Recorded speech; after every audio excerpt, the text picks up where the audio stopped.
sun hung low in the sky, casting long shadows that stretched across the forest floor.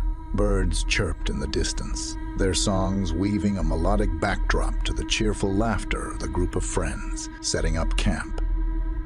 "Guys, this is going to be epic," Alex exclaimed, hammering tent pegs into the ground with gusto. "I've heard stories about this place since we were kids."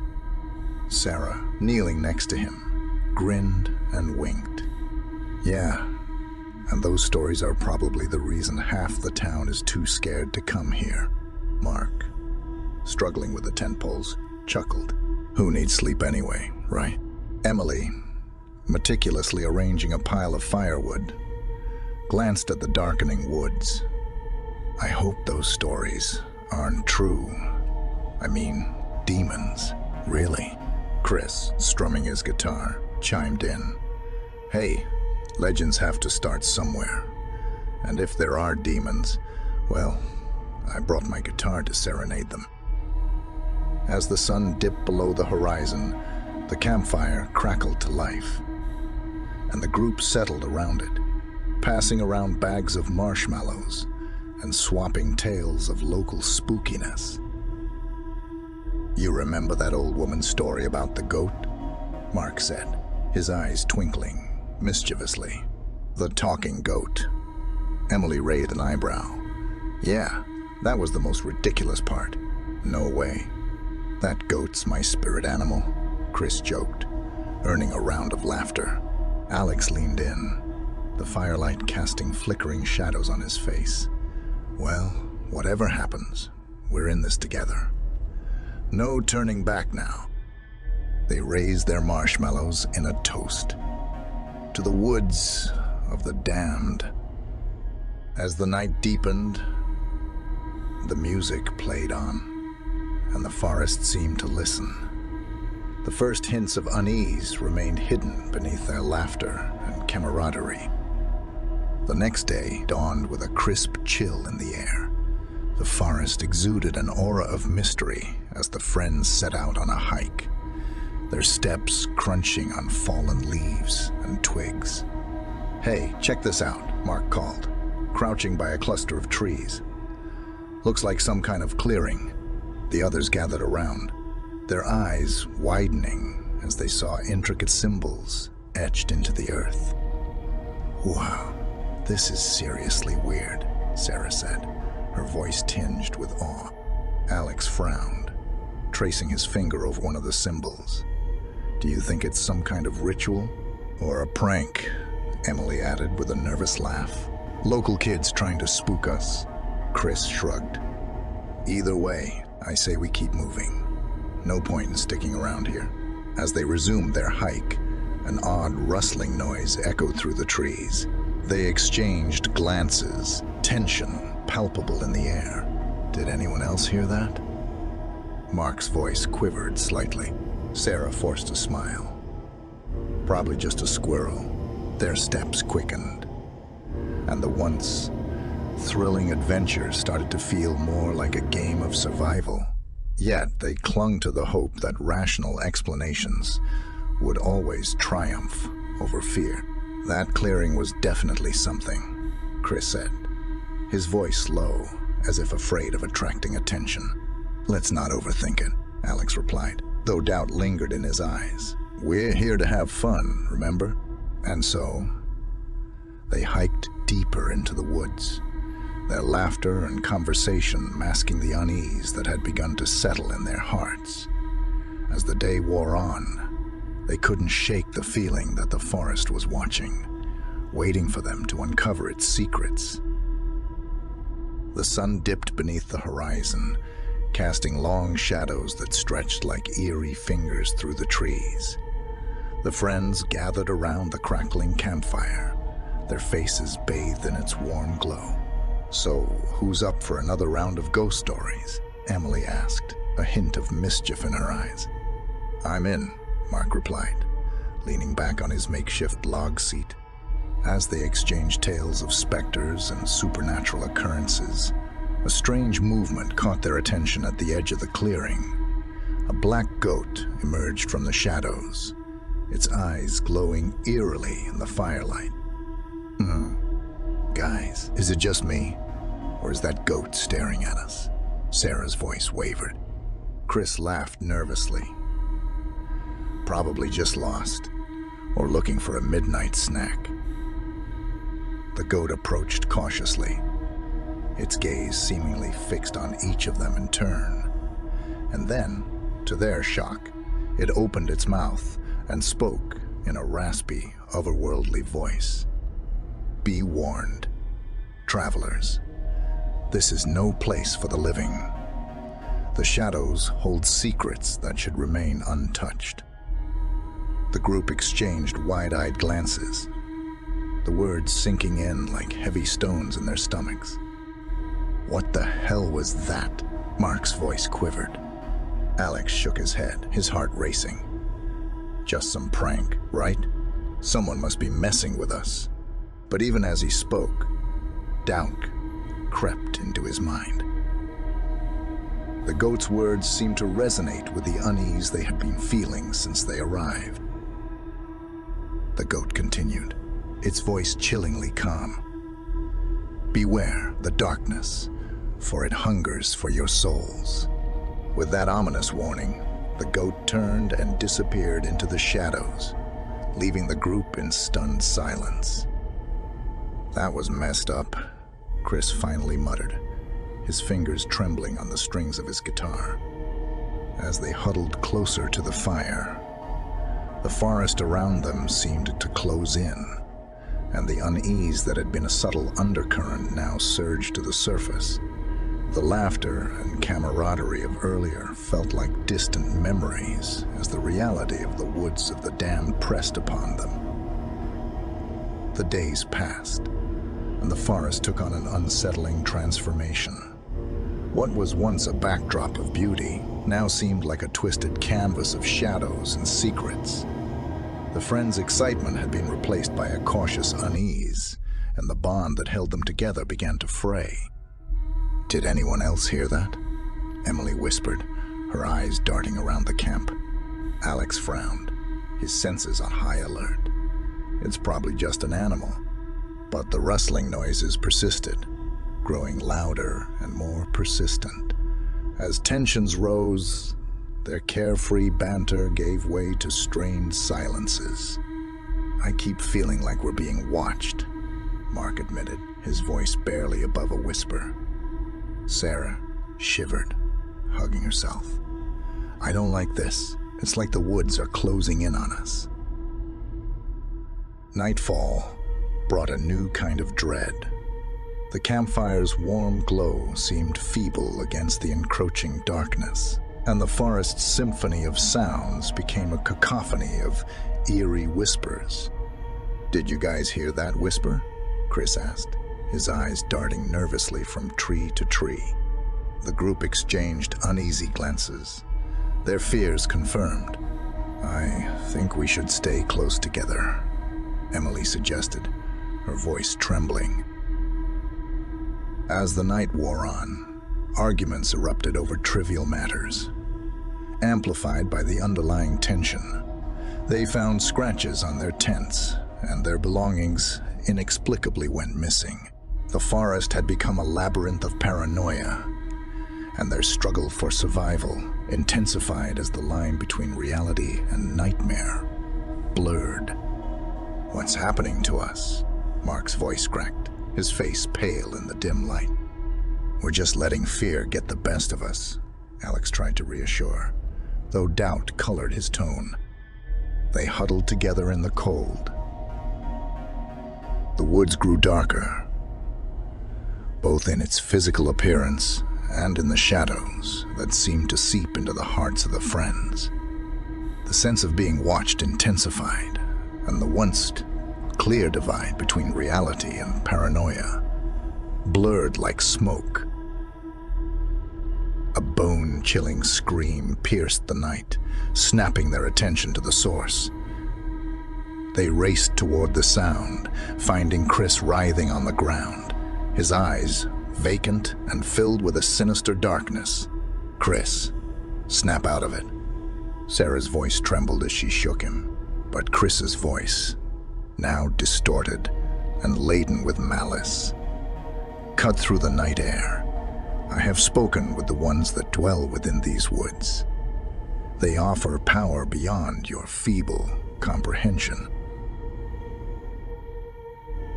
Terror gripped them as they realized that their friend was no longer himself. Unnatural strength surged through Chris's body as he shoved them away. What the hell is going on? Mark's voice shook with a mix of fear and disbelief. Emily's voice wavered. It's like he's possessed, like something's taken over him. As they struggled to hold Chris down, his gaze locked onto Alex's, the intensity of it sending a chill down Alex's spine. I know what you fear, Alex. Chris's voice croaked, a sick smile twisting his lips. I know your deepest, darkest secrets. The group's bond was tested to the brink as they wrestled with the inexplicable horror before them. They had ventured into the unknown, and now the unknown was tearing them apart. We can't leave him like this. Sarah's voice trembled.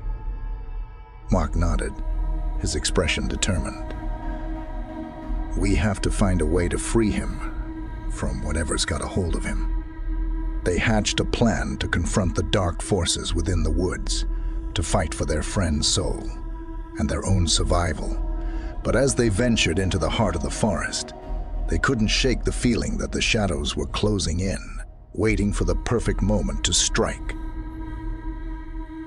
As they delved deeper into the heart of the forest, the oppressive atmosphere weighed on their spirits. The trees seemed to whisper secrets, and the once familiar paths twisted and turned, leading them in circles. Their flashlight beams danced across eerie shapes and shifting shadows. This can't be right, Emily said, her voice shaky. I don't remember this tree. Alex tried to sound confident. We just need to stay calm and find our way back. But the forest played tricks on them, the line between reality and illusion blurring further. Mark's reflection in a pond moved independently of him, beckoning with a sinister grin. Emily heard her own voice, calling her deeper into the woods, even though her lips remained sealed.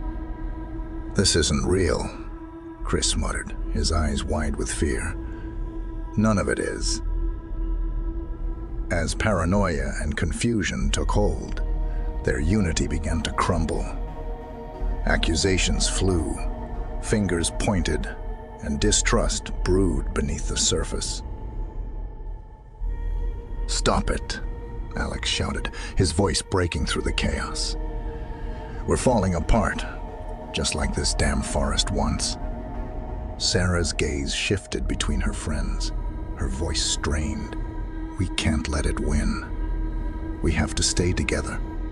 They forced themselves to push forward, guided by a fragile hope that they could find the source of the darkness and rescue Chris. But with every step, the forest seemed to shift, the boundaries of reality distorted by their mounting terror. It's like a nightmare we can't wake up from, Mark whispered. Emily's eyes darted around, her voice barely audible. I feel like I'm losing my mind. The forest whispered and taunted, the friends ensnared in its web of fear. The darkness that had been an external threat had now seeped into their minds, tearing at the seams of their sanity. And as the night wore on, the line between reality and madness grew thinner, threatening to consume them all. Forest had become a labyrinth of fear and confusion, a place where reality warped and sanity hung by a thread. Their journey into the heart of darkness had revealed more than they could have imagined, and the bond that once held them together was strained to its breaking point. A sense of impending doom hung in the air as they gathered around their makeshift campsite. The crackling campfire did little to chase away the shadows that seemed to dance with malevolent glee. "We need to find a way to save Chris," Emily said, her voice trembling with determination. Mark nodded, his gaze distant. "We can't leave him trapped like this. We owe him that much." As they discussed their plan, a sinister wind swept through the woods, carrying with it an otherworldly stench. The air grew heavy, and their surroundings seemed to shift and warp. "I don't like this," Sarah whispered, her eyes darting around. Suddenly, Chris's voice echoed from the darkness. "You can't save him. He belongs to us now." Their flashlights illuminated Chris's form, his eyes pitch black and his body contorted in unnatural ways. Alex's heart raced, fear and determination warring within him. "We won't let you take him." A chilling laughter filled the air, echoing from all directions. "Foolish mortals, you can't resist the inevitable." As they confronted the entity that had taken possession of Chris, a battle of will unfolded. But the demon's power was overwhelming, and their efforts to free their friend seemed futile. "Chris!" "Fight it," Emily shouted, her voice breaking. Chris's voice, a cacophony of twisted voices, replied. "He's already gone." In a last desperate attempt, they drew upon the strength of their friendship and a glimmer of hope. But the demon's grip tightened, and with a deafening roar, Chris's body convulsed. A torrent of blood gushed from Chris's mouth, pooling around him, his anguished screams mingling with the demon's triumphant laughter. Horror washed over them as they watched helplessly, the forest bearing witness to a gruesome transformation. And as the demon's malevolent presence lingered, they knew that their struggle was far from over. Forest had claimed its victims, leaving the friends scarred both physically and emotionally. They had faced unspeakable horrors, lost one of their own, and now stood on the precipice of an unknown terror. Days turned into weeks, and the group scattered, each trying to piece their shattered lives back together. But the darkness that had consumed the woods still clung to them, haunting their every step. Alex, the narrator of this harrowing tale, found himself tormented by the past. Whispers in the night, shadows at the edge of his vision. The demon's presence was unrelenting. He felt like a prisoner in his own home, the line between reality and nightmare continuing to blur. Sleepless nights were punctuated by the sensation of being watched, a malevolent gaze following his every move. He tried to convince himself that it was just his imagination, that the trauma had taken its toll on his mind. But deep down, he knew that the demon was real, and it hungered for his soul. As he stood at the window, gazing out into the night, a chill crawled down his spine. A voice, faint and distant, yet unmistakably sinister, whispered from the darkness. "We are here, Alex.